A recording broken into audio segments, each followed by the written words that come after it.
wabarakatuh. Salam dan bahagia bagi kita semua.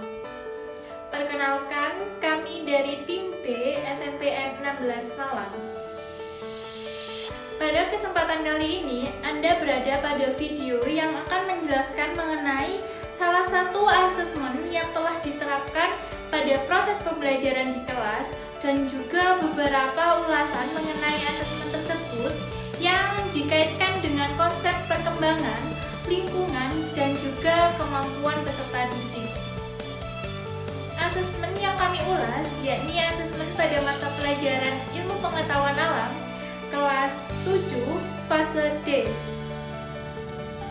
Adapun capaian pembelajaran pada asesmen kali ini yaitu pada akhir fase D, peserta didik mampu melakukan klasifikasi makhluk hidup dan benda berdasarkan karakteristik yang diamati, mengidentifikasi sifat dan karakteristik zat, membedakan perubahan fisik dan kimia, serta memisahkan campuran sederhana.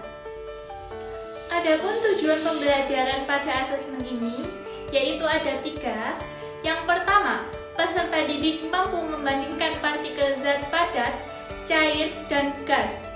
Yang kedua, peserta didik mampu menerapkan konsep pergerakan partikel untuk menjelaskan fenomena yang terjadi di sekitar lingkungan. Dan yang ketiga, peserta didik mampu menginterpretasikan wujud zat pada suhu yang bervariasi berdasarkan data titik didih dan titik lalai. Adapun materi ajar atau topik pada asesmen ini yaitu wujud zat dan perubahannya. Selanjutnya, jenis asesmen yang digunakan kali ini adalah asesmen formatif. Terdapat 3 asesmen formatif yang digunakan. Yang pertama, tes diagnostik kognitif. Yang kedua, lembaga kerja peserta didik. Dan yang ketiga adalah penugasan. Adapun bentuk asesmen yang digunakan yaitu soal tertulis dan juga unjuk kerja.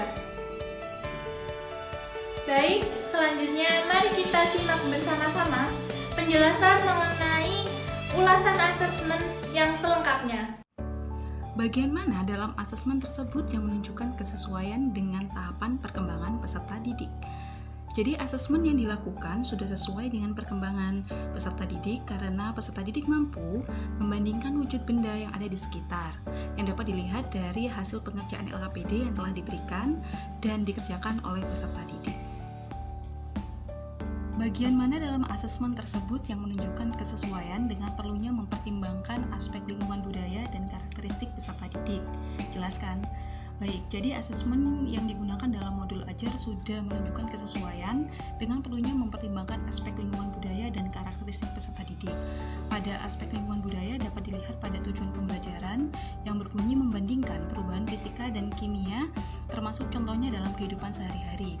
Jadi yang pertama, melalui kegiatan kajian literatur, peserta didik mampu menganalisis perubahan fisika pada peristiwa siklus air yang terjadi di Kota Malang dan perannya dalam mendukung lingkungan dalam kehidupan.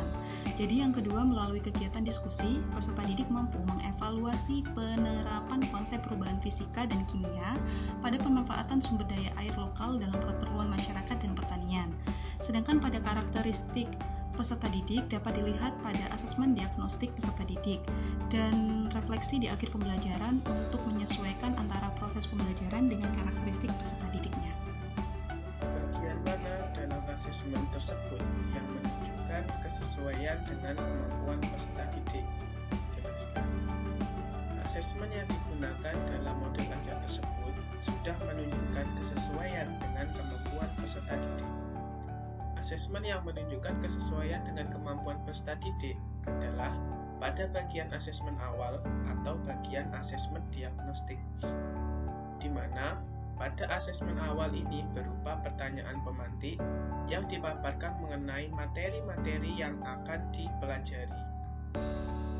Adanya asesmen diagnostik ini, penilaian digunakan untuk mengetahui kelemahan-kelemahan yang dibutuhkan peserta didik dalam menguasai materi atau kompetensi tertentu serta penyebabnya. Bagian mana dari asesmen tersebut yang menunjukkan kesesuaian bahwa sudah memberikan ruang bagi peserta peserta didik untuk memberikan umpan balik terhadap proses pembelajaran mereka. Berdasarkan asesmen yang digunakan dalam modul ajar, belum dicantumkan soal yang memungkinkan peserta didik untuk memberikan ruang bagi peserta didik untuk memberikan feedback atau umpan balik terhadap proses pembelajaran yang dilaksanakan. Asesmen merupakan bagian terpadu dari proses pembelajaran, memfasilitasi pembelajaran dan menyediakan informasi yang holistik sebagai umpan balik bagi guru, peserta didik, dan orang tua supaya guru dapat menentukan strategi pembelajaran yang sesuai dengan karakteristik peserta didik, kebutuhan belajar, perkembangan peserta didik, dan kemampuan peserta didik. Nah, hal ini diharapkan supaya peserta didik itu dapat mencapai tujuan pembelajaran yang telah ditentukan. Upaya yang dapat kami tingkatkan sebagai seorang pendidik untuk dapat lebih memaksimalkan efektivitas asesmen, yaitu yang pertama, merancang asesmen yang disesuaikan dengan karakteristik, kebutuhan belajar, perkembangan, dan kemampuan peserta didik.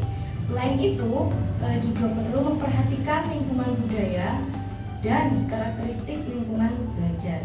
Hal ini supaya asesmen yang diberikan itu dapat lebih mudah dipahami dan dimengerti oleh peserta didik karena penggunaan istilah dan contoh kasus dalam asesmen sesuai dengan lingkungan dan budaya peserta didik.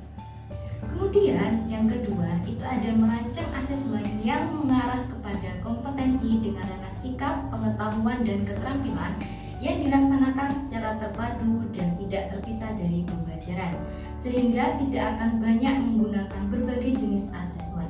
Misalnya dari 2 jenis asesmen yang digunakan, pendidik atau guru itu dapat menilai aspek sikap, pengetahuan, dan keterampilan.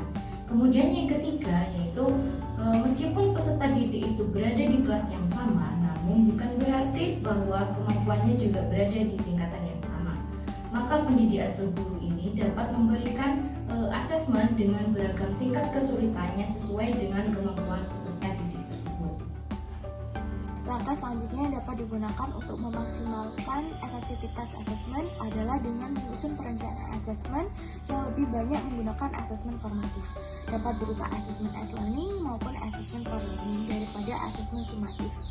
Sehingga hal ini lebih mementingkan proses peserta didik untuk belajar, bukan hanya hasil akhirnya, atau hanya mengumpulkan nilai yang digunakan untuk mengisi rapor. Menyusun asesmen juga sebaiknya melibatkan peserta didik dalam penyusunannya, yang dapat dilakukan melalui penilaian diri atau self-assessment, penilaian antar teman atau peer assessment, refleksi diri, atau juga dapat berupa umpan balik antar teman atau disebut dengan peer feedback. Pendidik juga perlu mengkomunikasikan kepada peserta didik terkait dengan jenis, teknik, ataupun instrumen yang akan digunakan dalam proses pembelajaran. Hal ini diharapkan supaya peserta didik dapat mencapai kriteria yang terbaik sesuai dengan kemampuannya, sehingga tujuan pembelajaran akan tercapai. Langkah selanjutnya adalah menggunakan asesmen formatif dengan metode yang lebih sederhana, sehingga hasil umpan balik dari asesmen dapat diperoleh dengan cepat. Yang terakhir adalah apabila pendidik masih merasa membutuhkan konfirmasi ataupun informasi terkait hasil asesmen peserta didik, maka dapat melakukan asesmen sumatif, dapat berupa ulangan harian, penilaian tengah semester, atau penilaian akhir sekolah. Namun apabila guru atau pendidik sudah merasa bahwa data hasil asesmen selama 1 semester sudah mencukupi, maka asesmen sumatif tidak perlu dilakukan. Jadi kesimpulannya adalah, setelah menelaah asesmen tersebut, dapat dikatakan bahwa penggunaan asesmen tersebut sudah efektif karena sudah sesuai dengan pendekatan teaching at the right level, yakni dengan memperhatikan kemampuan peserta didik, dan juga asesmen tersebut telah menerapkan pendekatan culturally responsive teaching dalam pelaksanaannya. Sebagai seorang guru, harus bisa memfasilitasi, menuntun, mengarahkan, menyediakan informasi, dan melakukan feedback kepada peserta didik dengan memaksimalkan penerapan asesmen, dengan memperhatikan tahapan perkembangan peserta didik, lingkungan budaya, karakter peserta didik, serta kemampuan peserta didik. Baik, sekian video yang dapat kami sampaikan.